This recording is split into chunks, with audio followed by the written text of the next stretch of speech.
La difficulté apparente du jeûne cache un apaisement intérieur. Jeûner élève le cœur et l'esprit et apporte la paix de l'âme. Cela renforce la volonté de l'être humain et lui permet de contrôler ses désirs et ses impulsions. Le mois de Ramadan est un festin pour l'âme, pas pour le corps. Quand le saint prophète sallallahu alayhi wa sallam dit dans son sermon d'accueillir le mois saint, c'est un mois où vous êtes invités à être les hôtes d'Allah le Tout-Puissant. La question qui suit est pourquoi Allah voudrait nous inviter et donc ensuite nous demander de nous abstenir de manger et de boire? La raison est que nous sommes trop habitués à ne penser qu'au physique. Ceci est une extension de notre horizon de pensée et penser au-delà de nos besoins physiques demande des efforts et de la persévérance. Pour encourager cela, Dieu nous invite à un festin pour l'âme où des spécialités telles que la miséricorde intense, le pardon, la générosité, l'acceptation, la compréhension, etc. sont disponibles gratuitement. La difficulté physique de jeûner nous permet de savourer pleinement ces spécialités. De telles jouissances de l'âme ne peuvent être possibles sans les difficultés physiques du corps. Voilà, on va continuer. Plenis Massi, t'as mis beaucoup de la maksudnya? C'est petit là. બિસ્મિલ્લાહિર્રહમાનિર્રહીમ.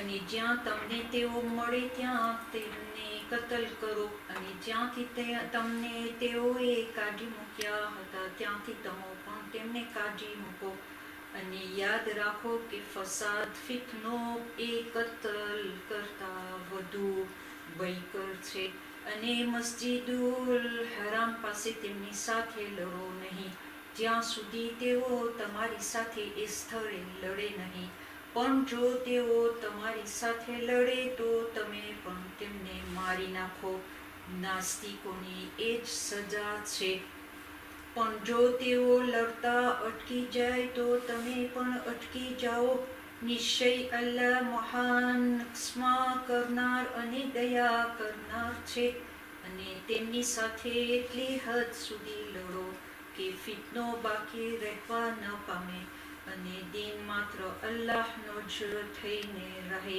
પછી જો તેઓ અટકી જાય તો ઝાલિમો સિવાય બીજા કોઈથી દુશ્મનાઈ કરવી નહીં હુરમતવાળા મહિનાને બદલે હુરમતવાળો મહિનો તથા હુરમતવાળી વસ્તુઓનો પણ એવી જ રીતનો બદલો કરવામાં આવ્યો છે પછી જે કોઈ તમારા પર સખ્તાઈ કરે તો તમે પણ એવી જ સખ્તાઈ તેના પર કરો જેવી કે તેણે તમારા પર સખ્તાઈ કરી હોય અને અલ્લાહથી ડરતા રહો અને જાણો કે બેશક અલ્લાહ પહેરેજગારોની સાથે છે અને અલ્લાહના માર્ગમાં ખર્ચ કરો અને હાથે કરીને પોતાને મુસીબતમાં ન નાખો અને નેકી કરતા રહો બેશક અલ્લાહ નેકી કરનારાઓને દોસ્ત રાખે છે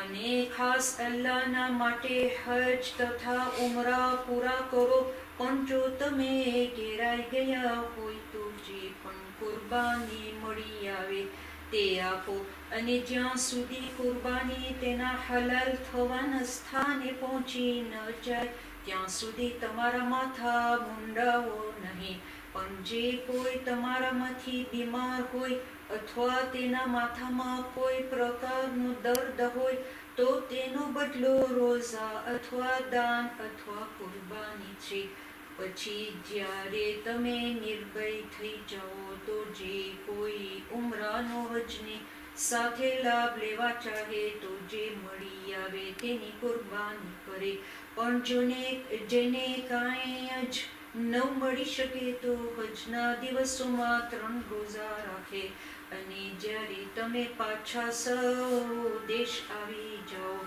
ત્યારે બીજા 7 દિવસના રોજા રાખો એ સર્વે મળી પૂરા 10 રોજા થયા આ હુકમ તેના માટે છે કે જેના બાલ બચ્ચા મક્કામાં ન હોય અને અલ્લાહથી ડરતા રહો અને જાણો કે અલ્લાહ સખત અઝાબ આપનાર છે.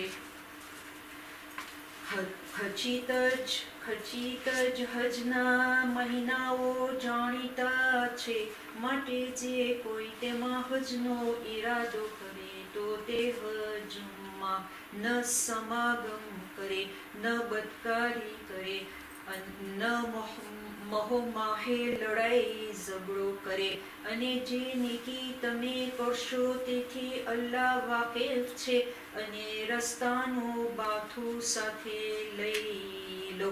જો કે રસ્તાનું ઉત્તમ બાથું તો પરહેઝગારી છે, અને એ બુદ્ધિશાળીઓ મારાથી ડરતા રહો.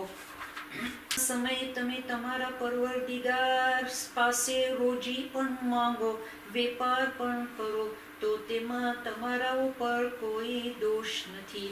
પછી જ્યારે તમે અરફાતથી પાછા ફરો તો મશઅરુલ હરામ પાસે અલ્લાહને યાદ કરો, અને તમને શીખવવું છે તેવી રીતે તેની યાદ કરો. અને ખરેજ તમે આ પહેલા ગુમરાહોમાં હતા.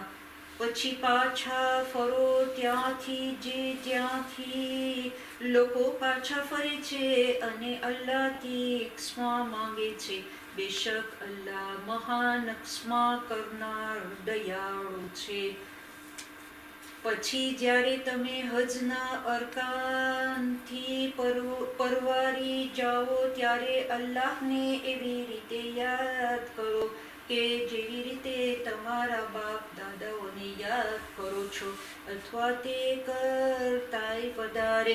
અને લોકોમાંથી કેટલાક એવા છે કે જેઓ કહે છે કે એ અમારા પરવરદિગાર અમને દુનિયામાં જ લાભ આપી દે, તો એવા લોકો માટે પરલોકમાં કાંઈ પણ ભાગ નથી.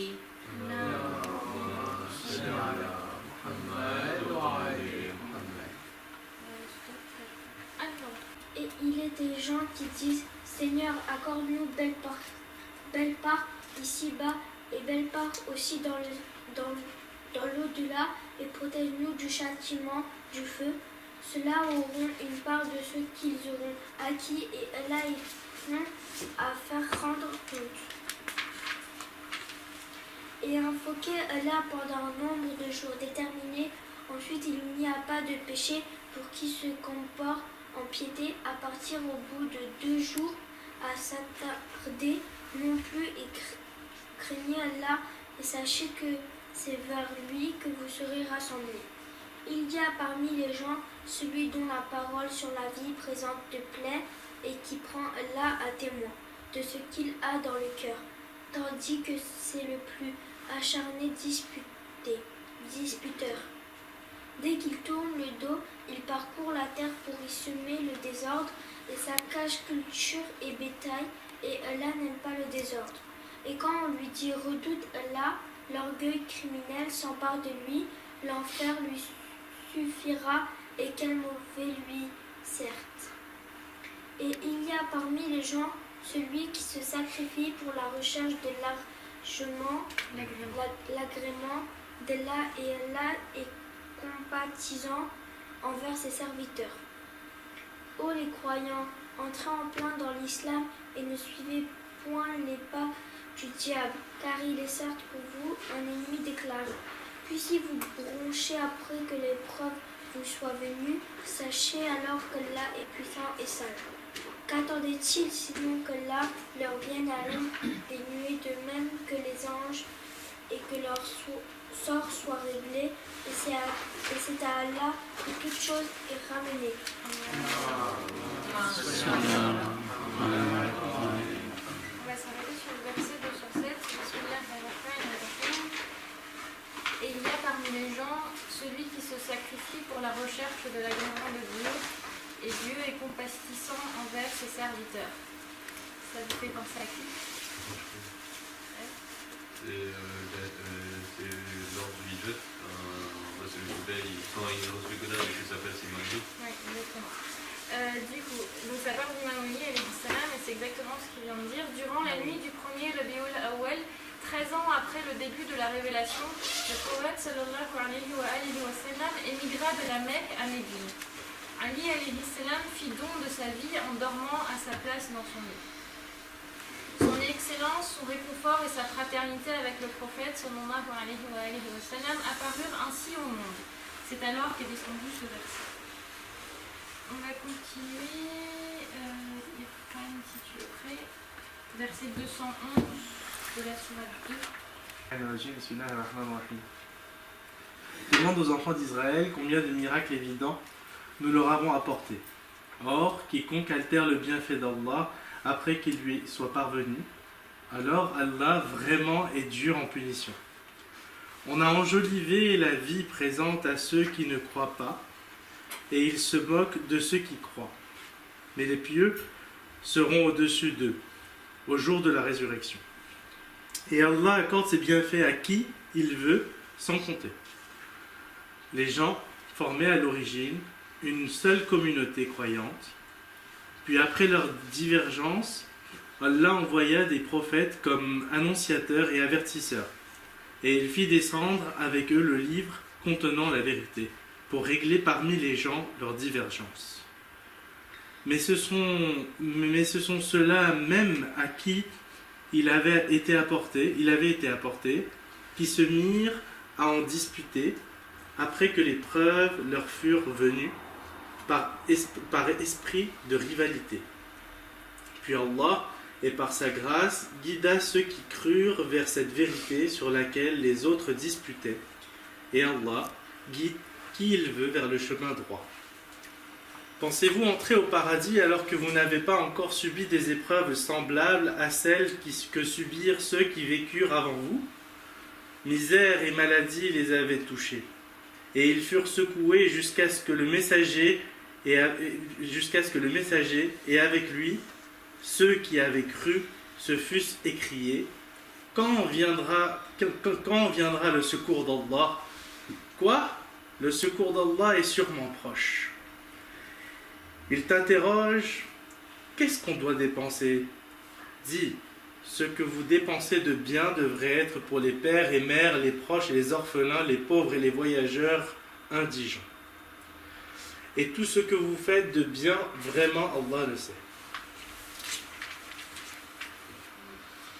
Le combat vous a été prescrit alors qu'il vous est désagréable. Or, il se peut que vous ayez de l'aversion pour une chose alors qu'elle vous est un bien. Et il se peut que vous aimiez une chose alors qu'elle vous est mauvaise. C'est Allah qui sait. Alors que vous ne le savez pas. Il t'interroge sur le fait de faire la guerre pendant les mois sacrés. Dis: y combattre est un péché grave, mais plus grave encore auprès d'Allah est de faire obstacle au sentier d'Allah, d'être impie envers celui-ci et la mosquée sacrée, et d'expulser de là ses habitants. L'association est plus grave que le meurtre. Or, ils ne cesseront de vous combattre jusqu'à ce qu'ils peuvent vous détourner de votre religion. Et ceux qui parmi vous abjureront leur religion et mourront infidèles, vaines seront pour eux leurs actions dans la vie immédiate et la vie future. Voilà les gens du feu, ils y demeureront éternellement. Certes, ceux qui ont cru émigrer et lutter dans le sentier d'Allah, ceux-là espèrent la miséricorde d'Allah. Et Allah est pardonneur et miséricordieux. Il t'interroge sur le vin et les jeux de hasard. Dis: dans les deux, il y a un grand péché et quelques avantages pour les gens. Mais dans les deux, le péché est plus grand que l'utilité. Et il t'interroge: que doit-on dépenser en charité? Dis: l'excédent de vos biens. Ainsi, Allah vous explique ces versets afin que vous méditiez. Sur ce monde et sur l'au-delà, afin que vous méditiez sur ce monde et sur l'au-delà. Et il t'interroge au sujet des orphelins. Dis: leur faire du bien est la meilleure action. Si vous vous mêlez à eux, ce sont alors vos frères en religion. Allah distingue celui qui sème le désordre de celui qui fait le bien. Et si Allah avait voulu, il vous aurait accablé. Certes, Allah est puissant et sage.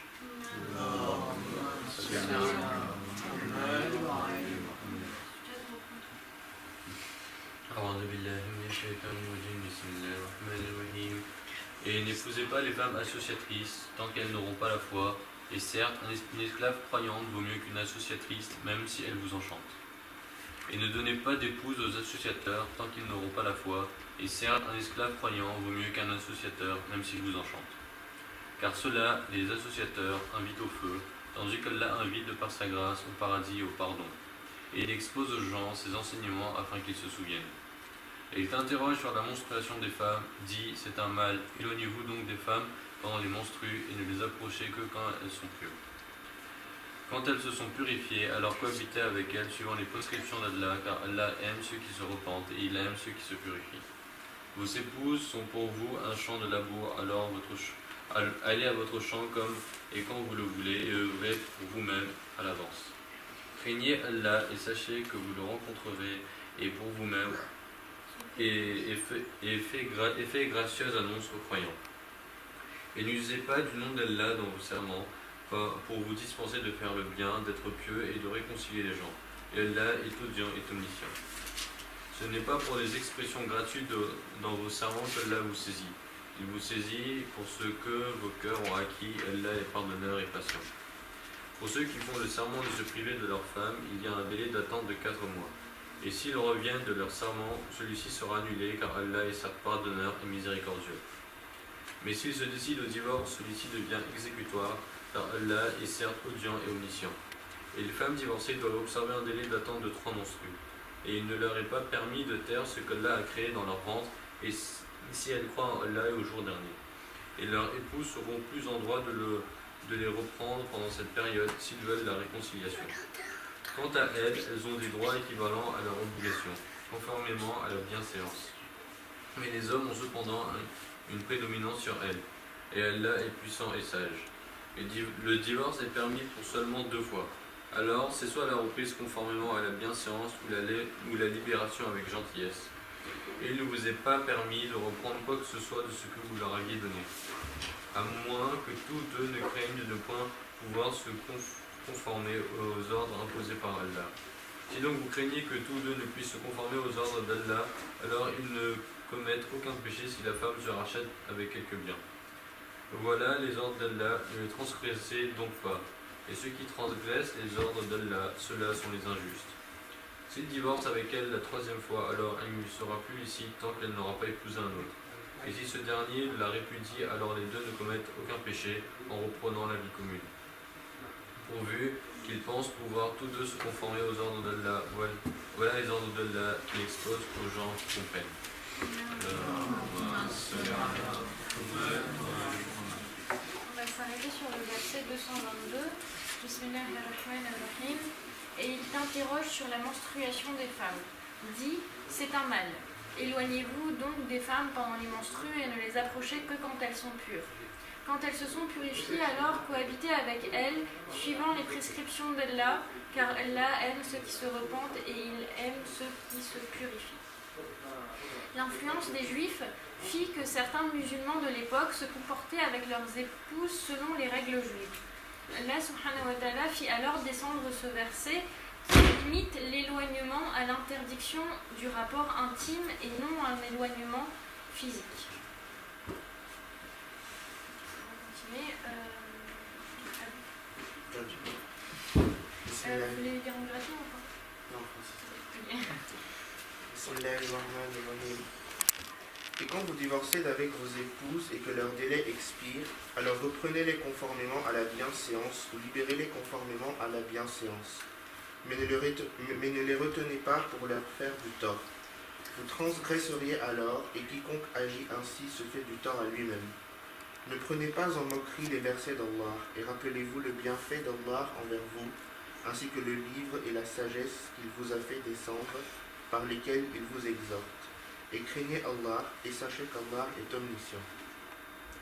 Et quand vous divorcez d'avec vos épouses, et que leur délai expire, alors ne les empêchez pas de renouer avec leurs époux, s'ils s'agréent l'un l'autre et conformément à la bienséance. Voilà à quoi est exhorté celui d'entre vous qui croit en Allah et au jour dernier. Ceci est plus décent et plus pur pour vous, et Allah sait alors que vous ne savez pas. Et les mères qui veulent donner un allaitement complet allaiteront leur bébé 2 ans complets. Au père de l'enfant de les nourrir et vêtir de manière convenable. Nul ne doit supporter plus que ses moyens. La mère n'a pas à subir de dommages à cause de son enfant, ni le père à cause de son enfant. Même obligation pour l'héritier. Et si, après s'être consultés, tous deux tombent d'accord pour décider le sevrage, nul grief à leur faire. Et si vous voulez mettre vos enfants en nourrice, nul grief à vous faire non plus, à condition que vous acquittiez la rétribution convenue, conformément à l'usage. Et craignez qu'elles, sans les avoir touchées, mais après fixation de leur meher, versez-leur alors la moitié de ce que vous avez fixé, à moins qu'elles ne s'en désistent, ou que ne se désiste celui entre les mains de qui est la conclusion du mariage. Le désistement est plus proche de la piété, et n'oubliez pas votre faveur mutuelle, car Allah voit parfaitement ce que vous faites. Soyez assidus au salat, et surtout la salat médiane, et tenez-vous debout devant Allah avec humilité. Mais si vous craignez un grand danger, alors priez en marchant ou sur vos montures, puis quand vous êtes en sécurité, invoquez Allah comme il vous a enseigné ce que vous ne saviez pas.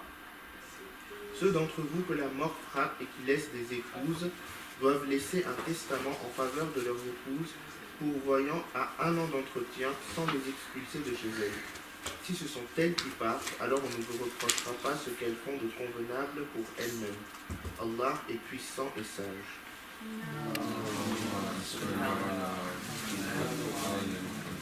va s'arrêter au verset 238. Bismillahirrahmanirrahim. Soyez assidus au salat et surtout la salat médiane et tenez-vous debout devant Allah avec humilité. Un groupe d'hypocrites prenait pour prétexte la chaleur assommante pour ne pas assister à la prière du midi en assemblée menée par le saint prophète sallallahu alayhi wa sallam. D'autres gens furent influencés par ce comportement et ne participaient plus à la prière. Allah subhanahu wa ta'ala révéla alors ce verset pour montrer l'importance de la salat médiane, celle de Zuhr et Asr. Et nous, où en sommes-nous par rapport à cette prière et celle du matin? À vous de réfléchir. À nous de réfléchir.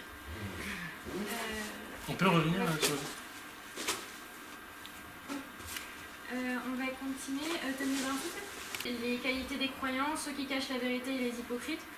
Versets 21 à 29, on avait vu l'introduction au Créateur et l'authenticité du Coran. 30 à 39, on avait vu la création du prophète Adam alayhi salam et le refus de Satan d'obéir à Dieu. On avait vu l'histoire des enfants d'Israël de 40 à 123.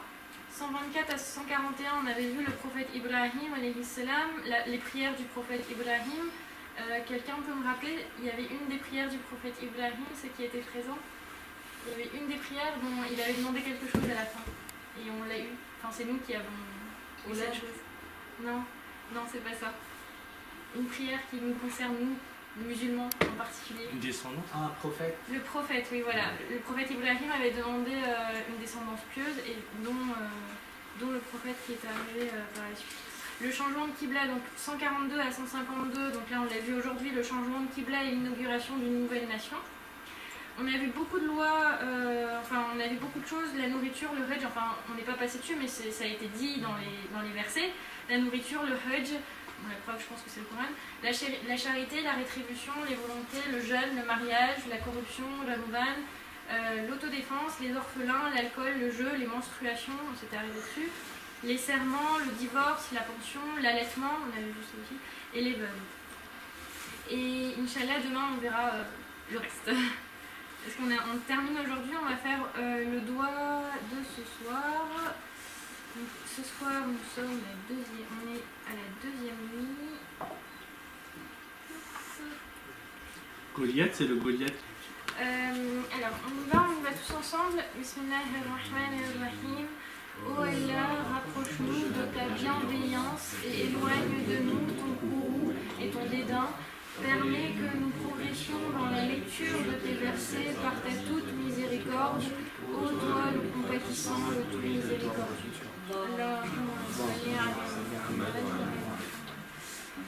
Je vous laisse remonter en haut pour le droit. على خلقي يا سيدنا ومولانا إن توجهنا واستشفعنا وتوسلنا بك إلى الله وقدمناك بين يدي حاجاتنا يا وجيها عند الله اشفع لنا عند الله يا وجيها عند الله اشفع لنا عند الله يا أبا جعفر يا محمد بن علي أيها الباقر يا ابن رسول الله يا حجة الله على خلقه يا سيدنا ومولانا إن توجهنا واستشفعنا وتوسلنا بك إلى الله وقدمناك بين يدي حاجاتنا يا وجيها عند الله اشفع لنا عند الله بالحجة أيها القائم المنتظر المهدي يا ابن رسول الله يا حجة الله على خلقه يا سيدنا ومولانا إن توجهنا واستشفعنا وتوسلنا بك إلى الله وقدمناك بين يدي حاجاتنا يا وجيها عند الله اشفع لنا عند الله يا وجيها عند الله اشفع لنا عند الله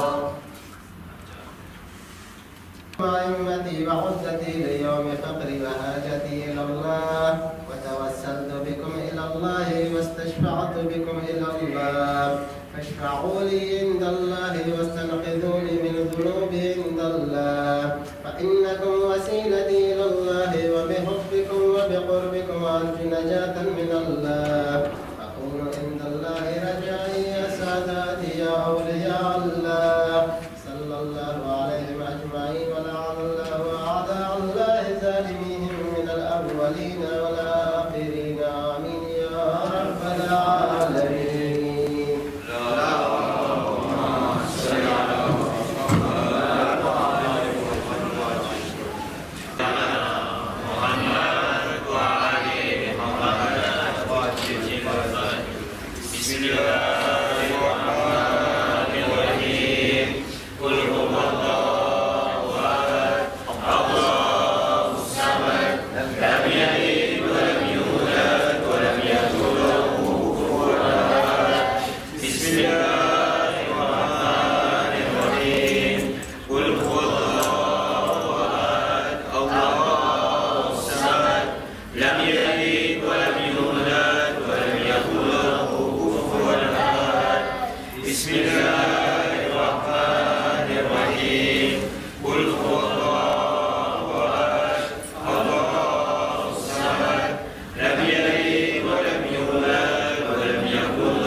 तस्बीह हमारी जुगनी दुआ पढ़िए बिस्मिल्लाहिर्रहमानिर्रहीम अम्मा युजीबुल मुस्तरा इज़ा दअाहु व यक्शिफुस सूअ अम्मा युजीबुल मुस्तरा इज़ा दअाहु व यक्शिफुस सूअ अम्मा युजीबुल मुस्तरा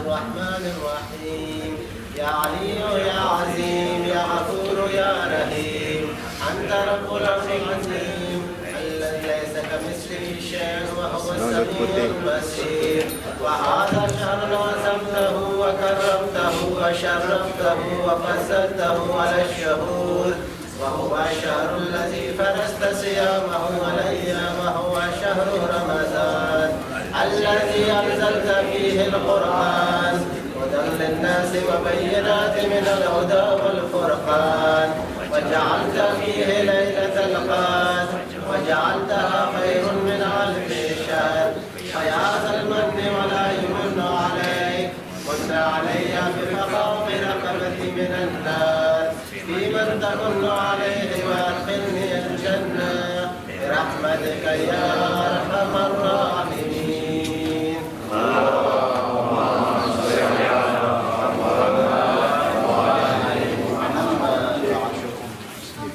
اللهم اكفِ كل فقير، اللهم اشفع كل جائع، اللهم اشف كل عريان، اللهم اكف دين كل مدين، اللهم فرج عن كل مكروه، اللهم رد كل غريب، اللهم فك كل اسير، اللهم اصلح كل فاسد من امور المسلمين، اللهم اشفع كل مريض، اللهم سد فقرنا بغناك، اللهم غير سوء حالنا بحسن حالك، اللهم اكف عنا الدين واغننا من الفقر انك على كل شيء قدير.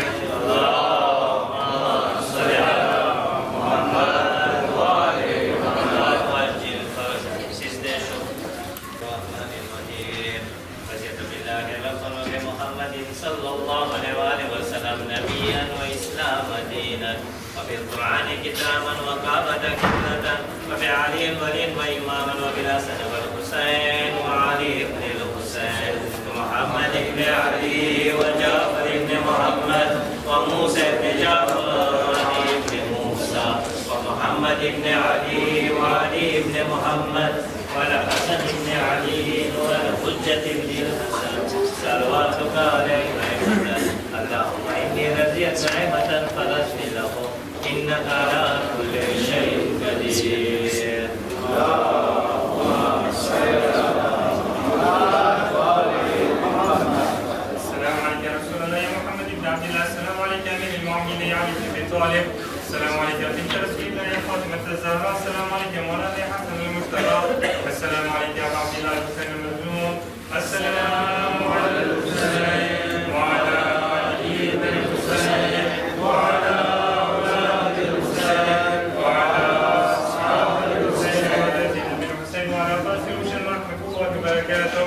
السلام عليك يا مولانا يا زين العابدين، السلام عليك يا مولانا يا محمد الباقر، السلام عليك يا مولانا يا جعفر الصادق، السلام عليك يا مولانا يا موسى القاضي، السلام عليك يا مولانا يا علي الرضا، السلام عليك يا مولانا يا محمد الجواد، السلام عليك يا مولانا يا علي الهادي، السلام عليك يا مولانا يا حسن الكريم، السلام عليك يا مولانا يا صاحب الزمان يا شريك القرآن يا خليفة الرحمن يا إمام الإنس والجان، عجل الله تعالى فرجك وسعى الله تعالى فرجك وأمورك ورحمتك لك يا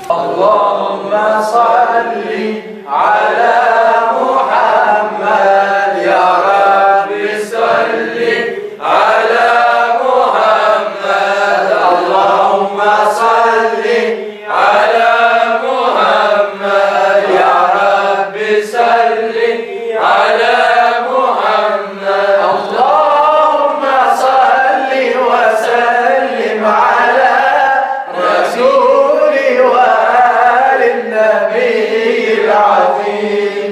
اللهم صل وسلم على رسول وآل النبي العظيم. اللهم صل على محمد وآل محمد. اوكي يلا. بسم الله الرحمن الرحيم. اللهم كن لوليك الحجة بن الحسن صلواتك عليه وعلى آله في هذه الساعة وفي كل